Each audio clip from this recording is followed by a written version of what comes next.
Hi guys, happy Monday. Back to paradise. I am no longer on my little road trip, in case you watched that video. That was a lot of fun. It was really relaxing, very different, but this weekend I was back at work and here we are on Monday, and I am doing this video from my car because I am out on the road today. I was in Goodyear actually looking at some new builds for a client. So right now I am here to give you the update on what's going on in our market. So we've got our CMI that we always talk about first, 493.7. So we're below 500. It's continued to go down as an overall CMI, but our supply has stayed pretty stable. Demand is what's been continuing to go down, and demand is at 10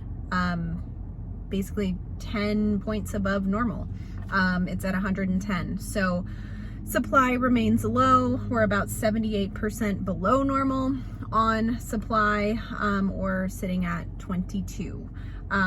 So the good news is supply isn't going down. The bad news is it's not going up either. And even though our demand is falling, it's not making enough of a difference overall for us to see any change in our market significantly.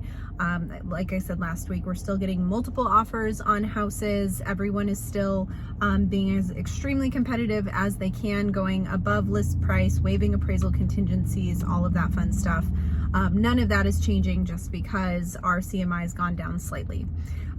We can still anticipate prices to continue to go up for the next 8 to 10 months minimum, because we are still so far from a balanced market. It would take a very long time for us to get to a place where prices aren't increasing any longer.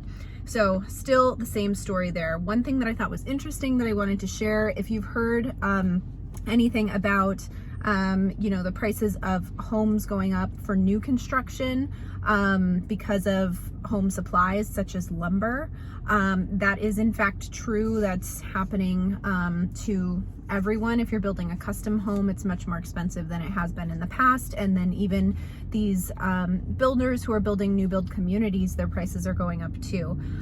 But just because of lumber, you can expect a house to be about $24,000 more expensive now than it was last year. So I thought that was interesting. People say lumber prices are up this much percent or whatever, but how does that translate to a new home that you're building? $24,000. So that's a lot to think about. One other thing that I wanted to talk about too is our luxury market. So I know if you live in other areas of the country, $1 million might not be a very expensive house. It might be more of the standard, but here in Phoenix, that is considered our luxury market. And anything over $1 million right now is going crazy. Our number of contracts are up an insane amount from last year. It's double from last year in 2020. And March of 2020 was actually the highest record that we've had of number of contracts over $1 million. And now we're double that in 2021. So our luxury market is crazy. And you see that in the CMI when you break down the CMI for each major city that I do often. The cities that are luxury, so Paradise Valley, we've got Fountain Hills and Cave Creek, all have homes that are reaching the $1 million range and above.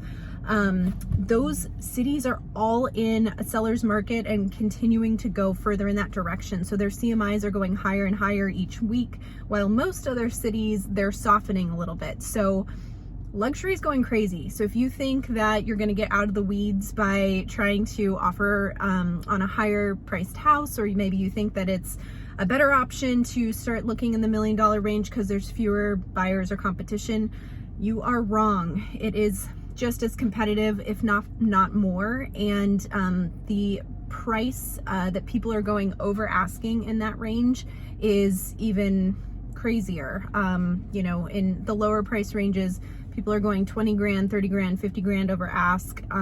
We're seeing in the $1 million range, people are going 200,000 over asking price, even 300,000, depending on, what price point that is over $1 million. So it's not quiet in that range either. So if that's something or a price range you're looking in, just keep that in mind, that you know, it's no less competition there. So I also have to talk to you sellers, all of you out there who have not yet listed your home for sale for whatever reason.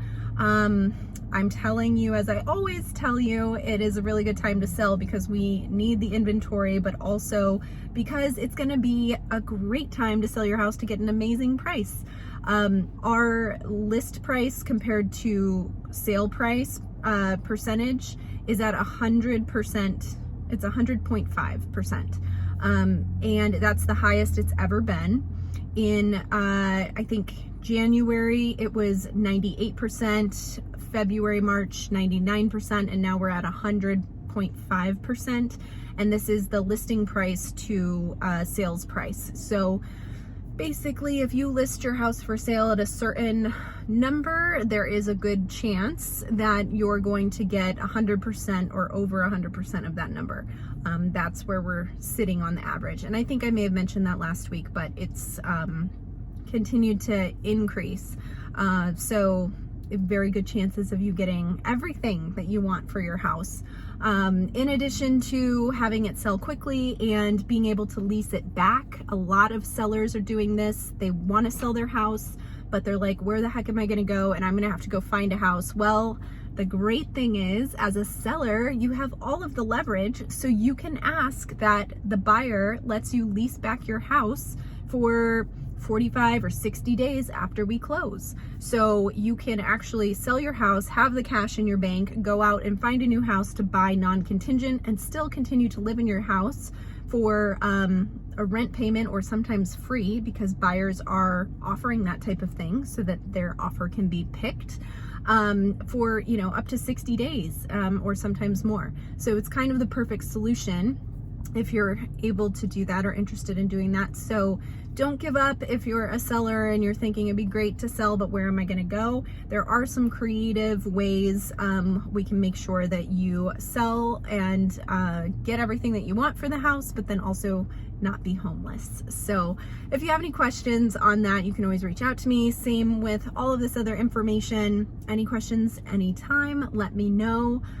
You can reach out by call, text, or email. My information is in the description. I also have a link if you want to set up a call with me. Feel free to click on that and set up a time for us to chat, and I can go through this information with you or help you, you know, buy or sell or talk about your situation. But anyway, I think I've rambled on enough. I got to get back on the road, and I hope everyone has a great Monday evening.